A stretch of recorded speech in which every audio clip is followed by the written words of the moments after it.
In the heart of Africa, long before the world became aware of the brutal realities of the slave trade, there was a man whose actions would leave a mark on history, Pata Seca. But who was he? And what made him infamous in the darkest chapters of Africa's past? Today, we delve deep into the story of Pata Seca, the slave breeder, a name that echoes through history as one of the most feared and ruthless figures during the transatlantic slave. Pata Seca wasn't just another African chief caught in the tide of the slave trade. He became one of its most notorious participants, using his power not only to capture and sell slaves, but to breed them. Yes, you heard that correctly. He was involved in a system of slave breeding, where humans were treated as commodities, bred like livestock, to fuel the demand of European slave traders. Who was Pata Seca? Pata Seca, whose name translates to dry foot in the local language, was born into the political turbulence of the 18th century, a time when the transatlantic slave trade was in full force. But what made Pata Seca stand out was his role as a slave breeder, a title that might sound shocking to modern ears, but was all too real at the time. His rise to power came from his strategic alliances with European traders who depended on African leaders like him to supply labor for the Americas. While other chiefs resisted or tried to protect their people, Pata Seca made a brutal decision. He traded his people's freedom for power, capturing neighboring tribes, kidnapping women and children, and forcing them into grueling conditions meant to increase their value. His influence stretched from the dense forests of West Africa to the bustling slave markets on the coast. Why did Pata Seca participate in the slave trade? You may wonder, why would an African chief participate in such a horrific system? The answer lies in the brutal dynamics of the time. In the 17th and 18th centuries was not just an economic system, it was a survival mechanism. The demands of European traders for enslaved labor were insatiable, and many African chiefs found themselves forced into this trade to protect their territories, gain wealth, and maintain political power. Pata Seca was a man who played both sides, selling slaves to European traders in exchange for firearms, goods, and influence. But what sets his story apart was that he didn't just capture people, he bred them.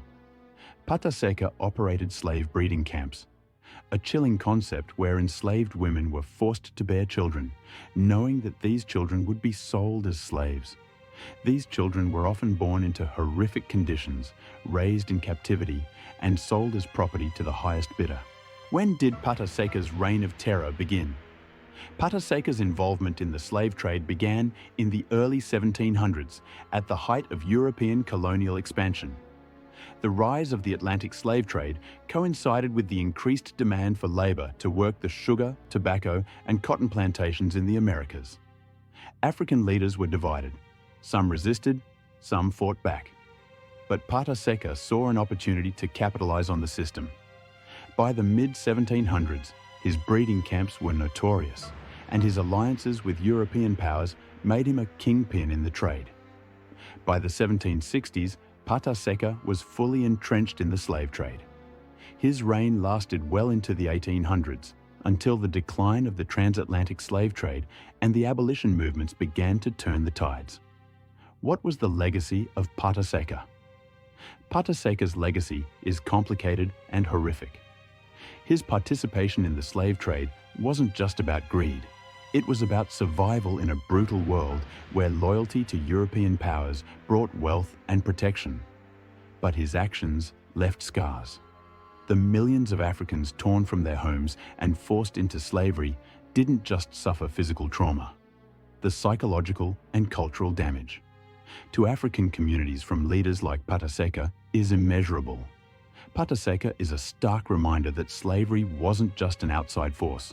It was also a product of internal dynamics, where some African leaders saw participation in the trade as their only way to maintain power. His involvement in breeding human beings to fuel an international economy the story of Pata Seca is a difficult one. It challenges us to confront the harsh realities of Africa's involvement in the transatlantic slave trade.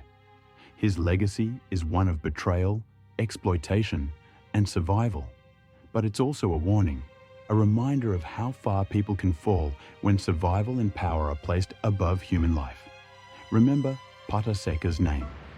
The next time you think about the brutal legacy of slavery, think of the countless men, women, and children whose lives were reduced to nothing but property, whose blood was traded for power and profit.